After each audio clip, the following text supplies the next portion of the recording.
E um fator que nós sempre temos que levar em conta é o seguinte, façam para vocês mesmo a seguinte pergunta.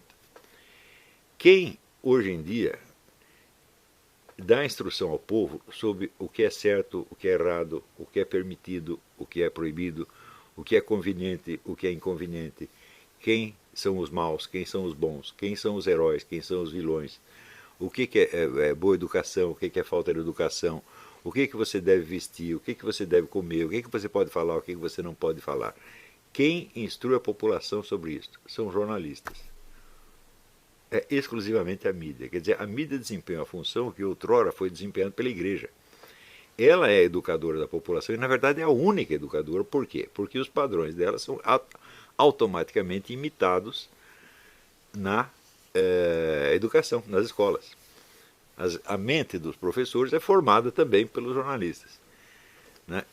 Eu sou, de certo modo, testemunha ocular, auditiva e quase táctil disso, porque eu trabalhei nas duas revistas da Fundação Vitor Chivita, Editor Abril, que forjaram a cabeça do professorado brasileiro. Uma revista se chamava Escola, depois com o nome de Nova Escola, e outra chamava Sala de Aula. Uma dirigida a professores primários e outra a professores secundários.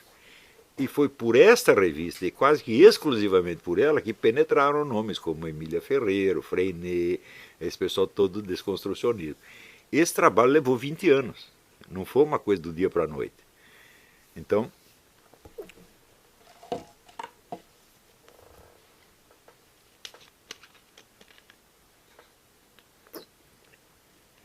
essas revistas eram feitas por um grupo de não mais de 5 jornalistas, dos quais metade ligado ao PT e outra metade simpatizante.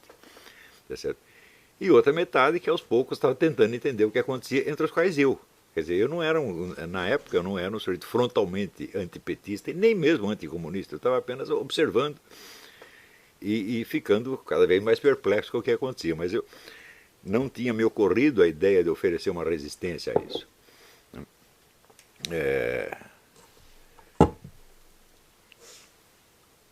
Então, isso quer dizer que se você pegar a classe jornalística brasileira, que se constitui de umas 3 mil, 4 mil pessoas, não mais do que isso. Quer dizer, esses são os instrutores do povo brasileiro e tudo o que acontece na sociedade vem primeiro pela mídia, depois passa para as escolas, para a educação, em geral a educação universitária primeiro, e depois vai baixando, baixando, baixando até chegar na escola primária. Quando chegar na escola primária, a luta está ganha.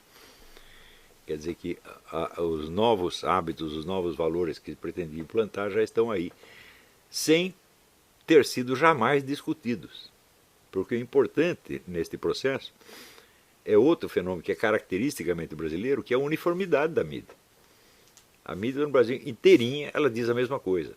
Isso aí, já no tempo que eu trabalhava no Jornal da Tarde, o meu colega, o Rolf Kuntz, dizia que isso era autofagia. O sujeito lê o que saiu no outro jornal e ele escreve a mesma coisa no jornal dele. E assim por diante. Daí um copia o outro copia um. Que é um fenômeno também novo e com o qual a população se acostumou também. Porque se você recuar 50 anos, você vai ver que na década de 50, 60, os jornais eram enormemente diferentes, eles eram concorrentes e eram inimigos. Você tinha, por exemplo, durante a década de 50, você tinha 50, 60, você tinha a Última Hora de um lado, que era o jornal getulista, e do outro lado você tinha a Tribuna da Imprensa do Carlos Lacerda, que hoje é um jornal decadente, mas na época era de muito sucesso. E era assim, eram os dois extremos que se confrontavam perante o público. Então você tinha realmente discussões públicas. Com o tempo isso foi sendo eliminado. E a uniformidade da mídia, essa coisa pastosa, todo mundo fala a mesma coisa, foi se tornando habitual. E atualmente eu acho que ela já dura o quê? Desde a década de 80 pelo menos. Não é isso? 70, 80 foi quando começou. E o pessoal também se acostuma a isso. Não é isso? Também o próprio fato de que a função da mídia vá mudando, ele não é percebido pela população. Por quê? Porque o processo é muito longo. E entra aí o negócio da rã. Né? Você vai esquentando a água de pouquinho, a rã não percebe. Então, o povo não tem a mesma condição de acompanhar isso, mas O normal seria você ter aí uns 300, 400 intelectuais habilitados a reparar no que está acontecendo, né, e contar, resumir, explicar ao povo, mas essa turma não existe, porque a intelectualidade também foi praticamente toda instrumentalizada pelos partidos de esquerda. Aliás, falar partidos de esquerda no Brasil é redundância, porque todos os partidos são de esquerda,